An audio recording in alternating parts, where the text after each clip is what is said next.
Good morning, Hornets, and welcome to your daily dose of Bgsn. I'm Antoine McDaniels. And I'm Garrett Norcross. Today we will be taking a look at a special student profile, how you can support a great cause, and as always, sports. But first, here's John Pasionos with this weekly weather forecast. Thank you, Antoine. Hello, Hornets. I'm here with your weekly weather. Today it'll be cloudy with a high of 35 and a low of 26, with a 40% chance of snow from 4 to 5. On Friday, it'll be partly cloudy with a high of 42 and a low of 31. On Saturday, it'll be cloudy with a high of 40 and a low of 26. On Sunday, there'll be a 90% chance of snow with a high of 29 and a low of 8. That's all for your weekly weather. Make sure you bundle up this weekend, Hornets. Back to you guys at the desk. Just a reminder, Hornets, if you are a senior and are planning on graduating, you must make sure that all of your senior debts are paid in full prior to graduation. Students may not walk at graduation with an outstanding balance.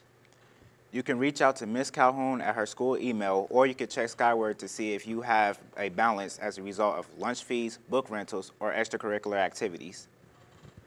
Also, Hornets, if you were invited to apply to NHS, you must have your application finished and submitted by Monday, March 4th at 3 p.m. If you fail to turn it in, you will not be able to take part of NHS for the next upcoming school year. Have you ever someone who participates in a lot of extracurricular activities and wanted to know why and how long they've been doing it? Well, Sarah Jones spoke with freshman Alexis Terry on her academic and out-of-school success here at the high school. Alexis Terry is a freshman here at Beech Grove High School who isn't only academically successful but is also involved in many school sports and extracurriculars, which include basketball, soccer, track, choir, and Girl Scouts. I talked to Alexis and asked her how long she's been doing each of these things. I'm in basketball, soccer, and track, Girl Scouts, and choir. I've been in choir since, I think, 5th grade, and I've been in track starting last year. I was in basketball since, I think, 3rd grade or 2nd grade. And then I've been in soccer since I was little, so like 6 years old. Alexis also says she's been in Girl Scouts since she was 5 and did a season of cheer in kindergarten.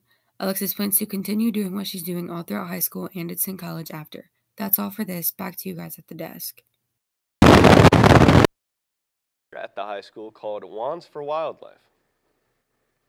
Wands for Wildlife? What is that? Well, Antoine, I'm not able to tell you, but Erica can. She got more with Junior Bella Foster on this story. Bella Foster and Shelby Hill, 2 juniors at Beech Grove High School, have decided, with help from Mr. Barker, to start an environmental science club.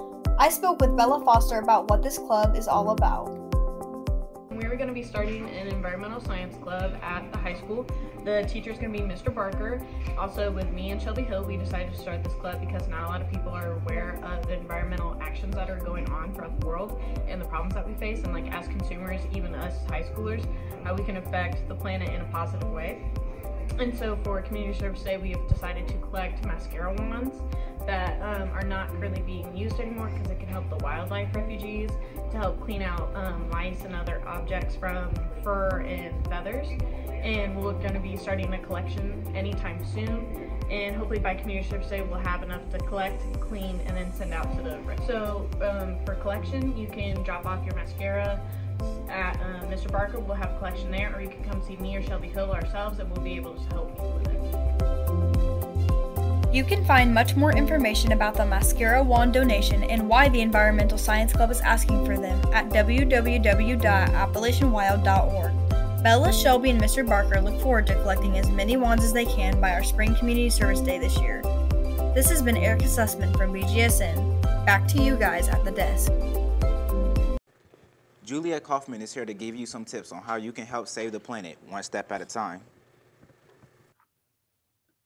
If you, yes you, whoever is watching, is a H2O consuming, CO2 breathing, very great or not so great individual, chances are very high chances to say that you live somewhere here in the environment now, rather it be an apartment complex here in our very fine city of Beech Grove, or maybe you live in a very nice hotel downtown, or not so nice hotel also downtown, or maybe you live in a single family 2-story 3-bathroom finished basement home in Franklin Central, or maybe you could even live on the streets. Yeah, even on the streets. Or maybe you are from Canada and somehow found this account. If so, like and subscribe. But anyway, no matter who you are, you'll contribute to the environment. Not to toot my own horn, but I am also a CO2 breathing, H2O consuming individual, which is awesome. So I like to try to positively contribute to my planet. Now, here are a few ways that you can also. Now, of course, who would I truly be if I didn't mention this? So I'm gonna make this quick. Save the turtles, get a reusable straw.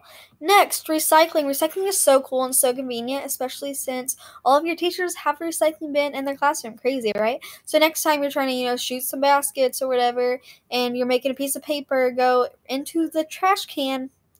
When it's right next to the recycling bin, you're not actually a baller. You're a waster. And you're an environment ruiner. So that sucks. Recycle. Next, use a reusable beverage container, which is really cool because it doesn't matter if you're drinking coffee, water, milk. If you're using a reusable beverage container, yeah, you're awesome. You're the best kind of person. Save electricity. Saving electricity is so cool. And guess what, guys? Get this. When you're sleeping and you're unconscious on your bed, wait for it, you can't actually hear the TV, and you wake up not remembering what happened in the season, so then you have to go back and you have to be like, whoa, Netflix, where was I? So that's crazy. Just turn off your TV when you're about to fall asleep. Easy as that. Next, save water. If you're brushing your teeth, if you let the water run while you're brushing your teeth, you're the worst kind of person and you are ruining the environment. And that's not cool, as I mentioned before, so stop. Please, stop what you're doing. Save the water, save the environment. And I'm running out of time. I actually went way over time because I have so much to say. Sorry. Not really sorry. Save the environment. This has been Juliet Kaufman for Bgsn. Now we're going to toss it over to Malachi for sports. Hello, Hornets, and welcome back to sports. Tomorrow, the boys varsity team will have their semifinal sectional game against Heron. If you have checked your email, then you have seen the new information about the fan bus. If you want to sign up, email Ms. Fangman or go to her room during passing period. The new information is that if you ride the fan bus, then you will get into the game for free. Miss English has a very generously offered to pay for everyone who rides the fan bus. If you have any questions, email Ms. Fangman. The Pacers played last night against the Mavericks, and they lost 101-110. Tyreek Evans was out, who has been filling in for Victor Oladipo. Bogdanovich had 22 points and led the team in scoring. Wesley Matthews had 20 points and also started in this new lineup. Luka Doncic had 26 points and 10 rebounds, along with Hardaway, who added 20, and Brinson's 24. Dirk only had 11 in just 22 minutes. They play again tonight versus the Timberwolves. The Pacers are still third in the East, and there's only one game ahead of the 76ers. Also in NBA news, the Warriors traveled to Miami last night. Kevin Durant had 29 points, Curry had 24, and Klay Thompson had a solid 36. For the Heat, Dwayne Wade had 25 points off the bench, along with a game winner. Dragic added 27 off the bench as well, and Richardson had 21. They won 126-125 when he hit an off-balance three-pointer and banked it in to win, leaving the Warriors stunned. Here's the wild shot that Wade made. Shoots. No, he couldn't get it off. Now fires it up. Bank it in. It counts. It counts. The Heat win the game. Dwayne Wade won it for Miami. It wasn't good for the Warriors, as they are now only one game ahead of the Denver Nuggets for the #1 seed in the Western Conference. For the struggling Lakers, who are 10th in the West, they won a much-needed game last night versus the Pelicans. LeBron walked off the edge for the three-point line and hit a contested fadeaway to close the game. Anthony Davis, who has been rumored to getting traded to Los Angeles, had a classic reaction to this game winner. Davis had 22 and Julius Randle had 35. LeBron had a double-double with 33 points and 10 assists, along with Ingram's 23 to help. They will need to continue winning if they want a chance at the playoffs, as they are currently the 10th seed and will need to be the 8th seed to get into the playoffs. Their next game is when they play the #1 seed in the East and the Milwaukee Bucks. In MLB news, Bryce Harper is still teamless with the season counting down to opening day. Despite no place to sign a contract to so far, he has been favored for winning MVP. His odds are currently at 6-1, followed by Chris Bryant with 12-1 and Aaron Judge 10-1. Guesses at his destination are favored with the Phillies, as he is likely to sign there. However, he has a renewed chance at going to the Dodgers. He had 34 home runs last season, and someone has already even placed a $4,000 bet that he will win MVP. However, they will be awaiting quite some time for the results. That's all for sports. Back to you guys at the desk. That's all for your daily dose of BGSN. Teachers, don't forget to hit that bell icon and subscribe button to get notified every time we go live. Also, Hornets, don't forget to follow us on all of our social media at BG Student News. I'm Garrett. And I'm Antoine. Have a wonderful Thursday, Hornets.